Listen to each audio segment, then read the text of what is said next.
écologiquement, justement, c'est de chauffer toute une maison, par exemple, ou tout un bâtiment au bois, et pas simplement avec un poêle. Et vous allez le voir, c'est beaucoup plus écologique que le mazout ou le gaz. Jean-Christophe Williams.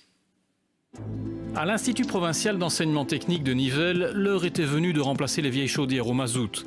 Alors on a opté pour un choix original, toujours trop méconnu dans notre pays. La particularité de cette chaudière, c'est qu'elle fonctionne entièrement au bois. Donc on voit ici les plaquettes de bois qui arrivent dans le foyer et tout fonctionne de manière tout à fait automatique. Donc l'arrivée du bois et l'allumage. Il ne s'agit pas de bûches de bois, mais bien de plaquettes stockées dans ce grand conteneur. À rendement égal, le bois prend 10 fois plus de volume que le mazout, mais il présente quelques avantages qui ont convaincu la province. C'est un investissement sur 10 ans de plus ou moins 2 millions d'euros.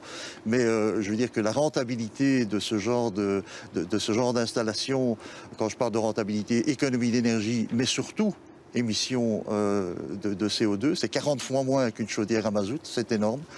C'était l'élément essentiel pour nous. Si le budget est conséquent, c'est parce qu'à côté de cette petite chaudière, on en installe 2 de très grosses capacités, capables de chauffer tous les bâtiments de l'école ainsi que la piscine.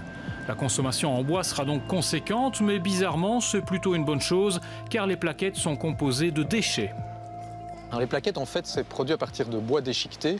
Bien sûr, on ne va pas prendre des beaux-arts pour les transformer en bois déchiqueté. C'est soit la valorisation de bois comme des déchets verts, ou alors des bois issus d'entretien de bord de route. Toutes les sortes de bois, en fait, qui ne pourraient pas être valorisés dans l'industrie du sciage ou la fabrication de panneaux.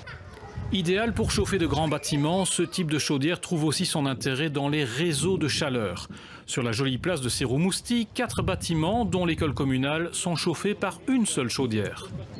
Est-ce qu'on n'a pas trop de pertes de calories? Alors pas du tout. Avec les réseaux modernes, on évalue la perte de chaleur à environ 1 degré par kilomètre de tuyau. Donc c'est bien différent des anciens réseaux de chaleur qui existaient il y a plusieurs dizaines d'années. De cette chaudière de Sérou partent donc des tuyaux vers chaque bâtiment alimenté. Des compteurs permettent de facturer le prix juste aux consommateurs. Comme la chaudière fonctionne en permanence, il faut prévoir de la place pour un ballon d'eau chauffé et ne pas oublier de vider les cendres de temps en temps. Reste un problème de taille, celui du coût.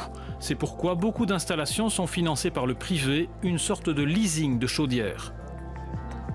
On est sur des investissements de 2 à 5 fois plus chers que pour des chaudières fossiles. Maintenant, il faut savoir que les plaquettes de bois coûtent en moyenne 2 fois moins cher que le gaz ou le mazout. Donc même si l'investissement est plus cher, cet investissement est rentabilisé à moyen terme grâce au fait que le combustible est beaucoup moins cher. Le rendement de la chaudière permet d'éviter quasi tout rejet polluant. En Autriche ou dans les pays nordiques, des villages entiers sont chauffés de cette manière. En Belgique, on en est à quelques dizaines d'installations seulement.